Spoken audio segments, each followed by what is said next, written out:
It's been a while again. I If you saw from my community post that I made, I don't even know when.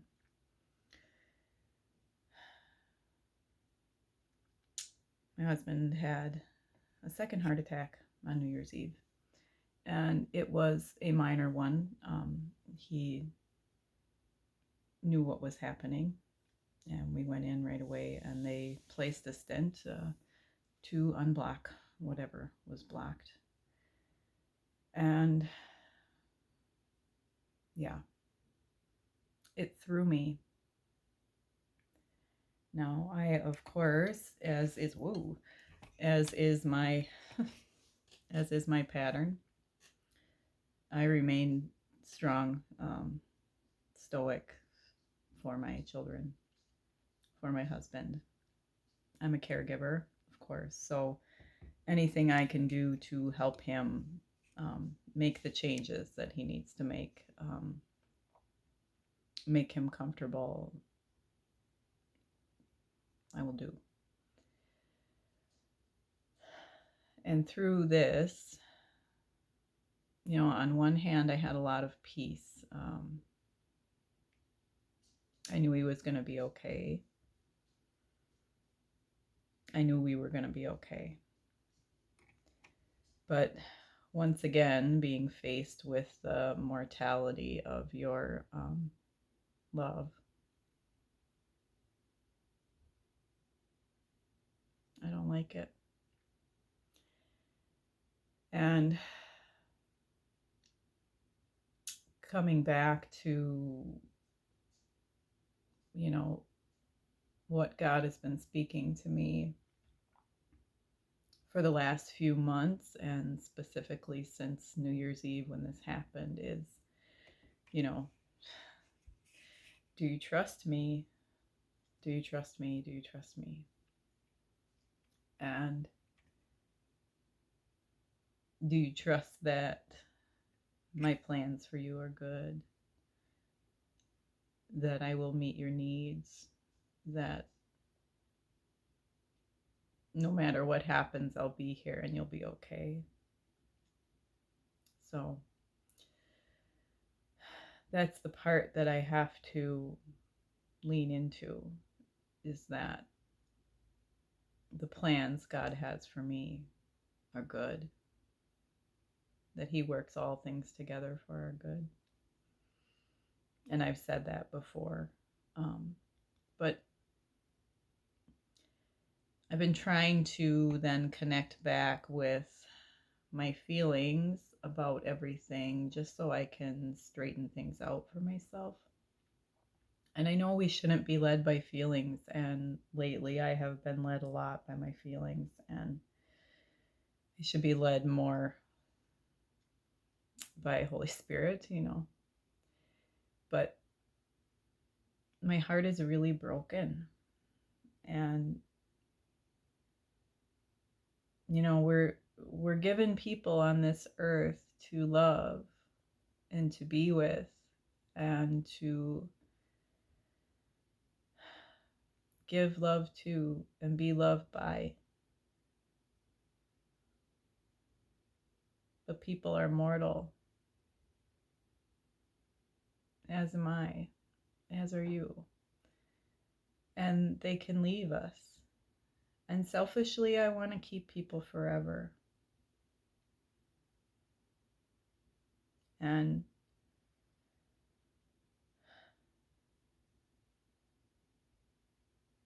yeah, I have a broken heart. I have a lot of hope too, because, these things can be turned around, given the right diet and lifestyle. My husband can live for a very long time still. But,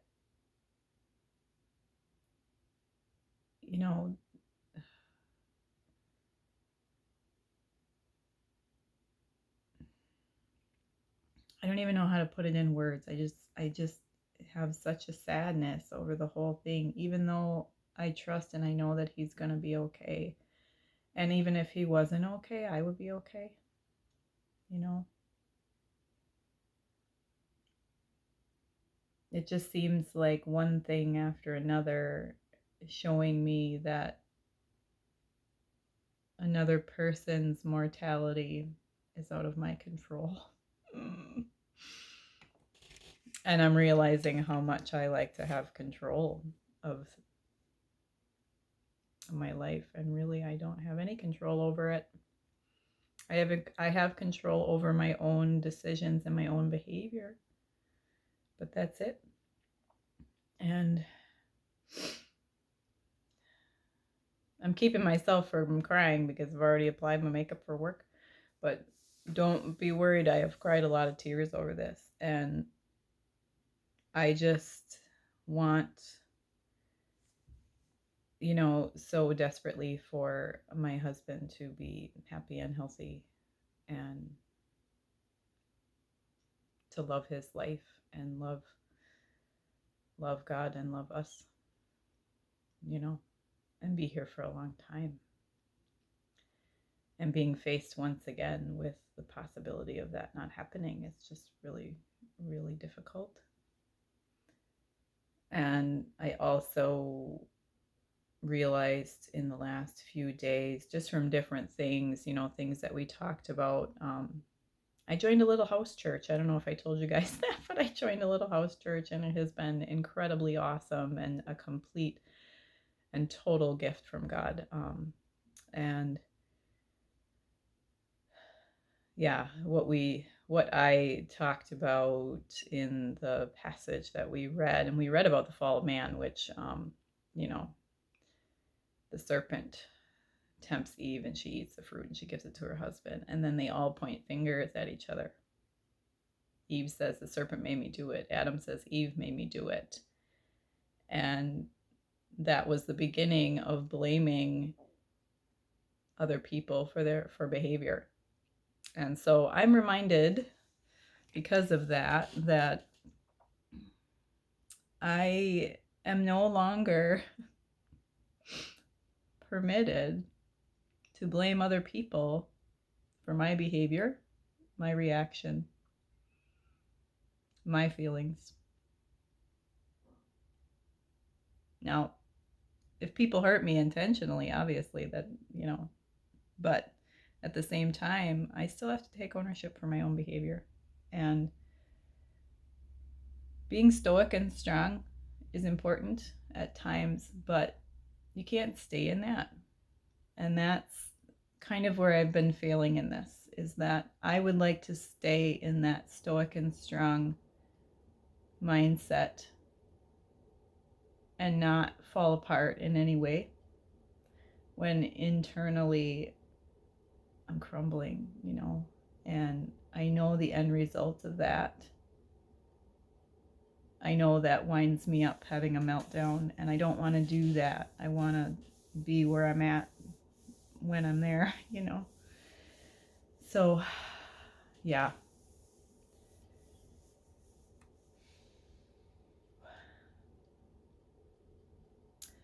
Feeling all the things that my children and even my husband went through this last week or 2 weeks or however long it's been. It feels like it's been a long time. Has been really difficult. There's been some anger and disappointment and a lot of fear and anxiety for my kids and for my husband too, even though he remains optimistic externally. He is a very happy and content person, and I envy him for that. And he is very determined to care for himself now, and I'm super thankful for that. And yeah, but I am the caregiver, but I need to care for myself as well. And in that, caring for myself means that I need to check my heart, feel my feelings, get myself back to a place of peace, and continue to sit in prayer and do my time with God so that I can have that peace and not expect human beings to fulfill a role that God needs to fulfill.